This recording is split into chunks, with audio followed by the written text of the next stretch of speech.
Таны хувьд геополитикийн асуудлаар удаан хугацаанд ярьж байгаа. Энэ тал дээр байр суурийг тань сонирхож байна л да. Геополитикийн эрсдлүүдэд зах зээл ийм хүлээцтэй тайван хандаж байгаад гайхаж байна уу?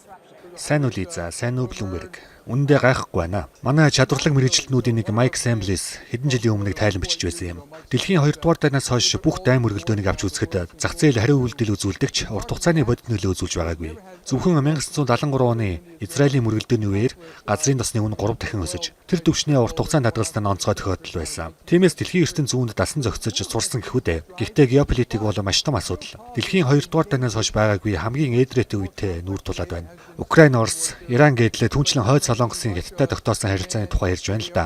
Эдгээр зүйлс нөлөө үзүүлж магадгүй, үгүй ч үж магадгүй. Эдгээр асуудлууд цаг хугацааны явцад намжих байх. Ирантай хийж буй энэ дан богино хугацаанд өрнөж, газрын тосны үн 80, 90, эсвэл 100 ам долларт хүрч болох ч хэрв сунжрахгүй бол том нөлөө үзүүлэхгүй. Хэрв сунжрахгүй бол том нөлөө үзүүлэхгүй. Харин сунжрал бүх зүйл оронгороо иргэнэ гэсэн үг. Одоогор зах зээл таварын үний огцом хөдөлгөөн инфляцид нөлөөлөхгүй гэдэг тун итгэлтэй байна шүү дээ. Харин бодитоор стагфляцийн шок тохиовол зах зээл яаж хүлээж авах вэ? Тэмээ үнний ортой гэж бодож байна. Гэхдээ одоогийн нөхцөл байдал дайн эхлэхээс өмнө ийм л байсан. Миний хувийн үзэл бодлоор бол хөрөнгийн үн нэлээд өндөр. Харин зээлийн хүүгийн зөрүү нэлээд бага байна. Зах зээлд хэд тайван, хайхрамжгүй байдал маш их байна. Тиймээс сайн хэлж мэдэхгүй юм да. Бид эрсдлийг тооцоолохдоо үр дагаврыг нэлээд өргөн хүрээнд авч үздэг шүү дээ. Тэр дунд мэдээж сөрөг үр дагаврууд багтж байдаг. Тэдгээрийн нэг нь мэдээж инфляц. Би үүнийг баярын уур амьсгал эвдэгч гэж нэрлэдэг юм. Инфляц буурч байгаа ч 3% дээр ирээд тогтох шинжтэй байна. Магадгүй нөхцөл байдлаас шалтгаалж эргээд ирчимжихийг ч үгүйсэхгүй. Инфляц бусад бүх салбараас хамааралтай өргөн хүрээний томоохон ойлголт бөгөөд ганц газрын тосны үнээс хамаардаг зүйл бишээ. Одоогийн үнийн хөдөлгөөн инфляцид маш өчүүхэн, бүр жижигхэн л нөлөө үзүүлэхтэй. Их бол биш. Өнөөдөр уур амьсгал нэлээд гутранг байх болов уу гэж бодсон ч эсэргээрээ байгаад гайхлаа. Энд бол бүрч тийм биш байх шүү дээ. Маш олон салбарын компани бүтээн байгуулалт хийж хөрөнгө оруулалтаа идэвхжүүлж байна. Яг бодитоор Америкийн нэгдсэн улсын эдийн засаг одоогийн геополитикийн шинжтэй шокт хэр зэрэг эмзэг байгаа вэ? Эрсдэл заавал геополитикийнх байгаалгүй. Магадгүй компаниуд ажилтнуудаа цомхотож эхлэхийг үгүйсэхгүй. Гэхдээ дэлхийд дахинд хамгийн чухал зүйл бол геополитик. Орос Украиний асуудал, ойролт орнд дох Ираны үйлдэлээс шалтгаалan халдгад өртөөд буй чөлөөт барууны ардчилсан ертөнцид юу тохиолдох вэ гэдэг л чухал байна. Хятад улс барууныг цэргийн болон эдийн засгийн хувьд хуваан засаглахыг хүсэж байна. Тэдний үйлдэлээс болж хөрш орнууд нь эдийн засгаараач батлан хамгаалахаараач зэвсэглэж эхэллээ. Эдгээр нь л хамгийн чухал асуудлууд. Мөн нэмэт хэлэхэд дэлхийн хэмжээнд төсвийн алдагдал хэтэрхий өндөр болсон. Эдгээр хүчин зүйлс богино хугацаанд тектоник хавтангийн хөдөлгөөн шиг эдийн засагт нөлөөлөх хэсэг нь тодорхойгүй ч нөгөөтэйгүр урт хугацаанд шийдвэрлэх нөлөө үзүүлж болох юм. Жишээ нь дайн байна. Вьетнамын дайныг бодоод үзэлтэй. Богино хугацаанд эдийн засагт нөлөөсөн үг гэвлүүгүй. Харин дараагийн 20 жилд нөлөө нь мэдрэгсэн шүү дээ. Эдгээр хүчин зүйлсийг хавтангийн шилжилт хөдөлгөөнтэй зүүрлэж харах хэрэгтэй. Үр нөлөө нь 5 жилийн дараач мэдэгдэж магадгүй. Гол нь нөлөө нь бодит байгуулна. Яг одоогоор эдийн засгийн нөхцөл байдал тунд авгүй. Хөрөнгийн үнэлгээч өндөр байна. Энэ хандлага үргэлжилнэ гэж хүмүүс харж байгаа. Тантай ярилцсан хэн ч өрийн өгөөжийн зүрх хэд хэлнэ гэж хэлэхгүй байх. Гэтэл энэ бол зах зээлд оролцогчдын таамаглалаас болоод өөрчлөгдөх боломжтой зүйл. Зах зээл дээр хэд эерэг хүлээлт бий болоод байгаа нь үнэн. Гэхдээ олон жилийн өмнөөс л жил бүр ийм хандлага гардаг л байсан. Эерэг хүлээлт бол байж байх ёстой зүйлээ гэж бодож байна. Харин энэ жилийн тухайд Трампын татварын хөнгөлөлтийн хууль, банкны зохицуултыг сулруулах зэргээр эдийн засгийн өсөлт, бизнесийн сэтгэл зүг дэмжсэн алхмууд хийсэн. Тэгэхээр харж л бай. Харин унтраагч хүчин зүйл гарч ирвэл тэр нь инфляц л байх болов уу? Тиймээс энэ тал дээр анхааралтай ажиллаж байх хэрэгтэй. Тийм эрсдэл ойрхон байна.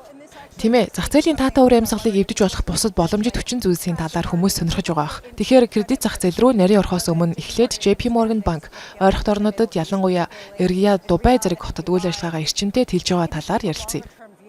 Одоо өрнөж буй зүйлс ямарваа нэгэн байдлаар урт хугацаанд танай бизнесээ өргөжүүлэх хүчин чармаалтыг эерэг зүг рүү чиглүүлэх үү? Эсвэл ухаархад нөлөөлнө гэж харж байна уу? Миний харж байгаагаар илүү эрсдэл үүсгэж байна. Бас сайн үр дүн гарах боломжийг ч нэмэгдүүлж байна. Ойролт орнын улсууд улам орчин үеийн болж, иргэдийнхээ боловсролыг сайжруулж, нэг ёсондоо барууны арга барилыг нутагшуулж байгаа. Зах зээлээ нээлттэй болгосноор гадаадын шууд хөрөнгө оруулалтыг ч татсан. Энэ нь урт хугацаанд томоохон боломжийг бий болгож, бүс нутагт инх тайвныг авчирна гэж New York Times-ийн Том Фридман өнөөдрийнхөө нийтлэлд онцолсон байсан. Энэ нь зөвхөн Иран болоод одоо өрнөж буй дайны талаар биш. Газрын зурвас дахь Палестинчуудыг бие даасан улс болгох Сауди Араб болон Арабын нэгдсэн Эмиратын санаачлагыг мөн хөндөсөн. Тиймээс энэ нөхцөлийг эерэг талаас нь олж харах шалтгаан бий. Мэдээж үүнийг үгүйсгэх хүмүүс бий. Гэхдээ эерэг боломжууд ч байгаа. Тийм учраас бид тэр зөв чиглэл рүү нөхцөл байдлыг эргүүлэхэд дэмжлэг болох хэмжээний ухаалаг л гэж найдаа. Ойролт орнын улсуудын байр суурийг сайн ажиглавал Эмират, Сауди Араб, Кувейт зэрэг улс бүгд инх тайвныг хүсэж байгаа. Яагаад гэвэл өсөлттэй хүчрхэг эдийн засгийг зохицлоох нь үүнээс хамаарна. Гадаадын шууд хөрөнгө оруулалт татахад тухайн улсын их тайван байдал маш чухал. Дайнд ажинтай улсад хүмүүс хөрөнгө оруулах магадлал маш бага гэдгийг тэд сайн мэднэ. Тэр байтугай ирээдүйд Палестиныг авилгагүйгээр засаглах бүтцийг зохицлоохоор мэрэгжлийн хуульч, эмч, бизнес эрхлэгчдээс бүрдсэн сүүдрийн засгийн газар байгуулах тухай яригдж байгаа. Тэгэхээр Израиль, Палестин хоёр ирээдүйд бие даасан улсуудын хуваар зэрэгцэн оршиж, урт хугацаанд их тайван байдлыг зохицлоож чадах эсэгтэй сонголт хийнэ. Цаашдаа юу болохыг харж л бай. Одоогоор нөхцөл байдал аимшигтай байгаа ч өөдрөг баймаар байна. Кредит зах зээлийн талаар ярилцлага үргэлжлүүлээ. Яг ямар үндсэн шалтгаан нөлөөлөхийг хэлж мэдэхгүй ч зээлийн мөчлөгт хагарал үүсгэхэд хүрэж болох хүчин зүйлсийг хэрхэн харж байна вэ? Өмнө нь тохиолдож байсан шиг хөдөлгөөн гарах уу, эсвэл шинэ төрлийн динамик үүсэх үү? Тийм ээ, зарим зүйл давтагддаг бол зарим нь хизээч өөрчлөгддөггүй. Зах зээлд зээлийн мөчлөг үе заавал тохионо. Ихэвчлэн эдийн засгийн уналтаас үүддэг. Эдийн засгийн уналтын төрлөл нь шинэ чанарыг тодорхойлдог. Тухайлбал стагфляц нь энгийн нэг уналтаас маш ялгаатай. Мэдээж хэрэг эдийн засгийн уналтын гүн болон зээлийн мөчлөгт ердийн давтамж гэж байдаг.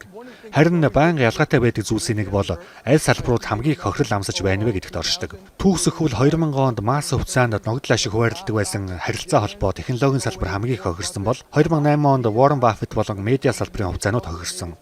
Энэ удаа магадгүй програм хангамжийн салбар байж болох юм. Үгүй ч байж магадгүй. Ямар ч тач зээлийн салбарт өөрчлөлт гарахаар ажиглагдаж байна. Үүнд эдийн засгийн уналт үүсгэж болох хүчин зүйлс гол нь нөлөөлнө гэж харж байна. Геополитик байж болно. Эсвэл хүмүүс зарцуулалтаа багасгах, компаниуд ажилчдаа халах зэргээр үнийн дарамтыг шилжүүлэх боломжгүй болох зэрэг хүчин зүйлсээс хамаарч болно.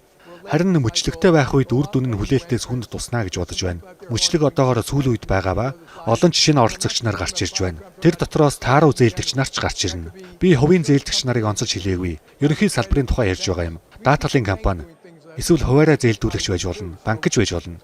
Зарим банкнууд бидний хийх хэрэггүй зүйлийг хийж байгаа харагддаг. Үр дүнгээс нь харахад зээлийн бизнесийг маш сайн хийж чадсан хэдэн илт байдаг. Тэд мөчлөг дотроо эргэлдэж байдаг бол тааруу хэдэн ч бас байна.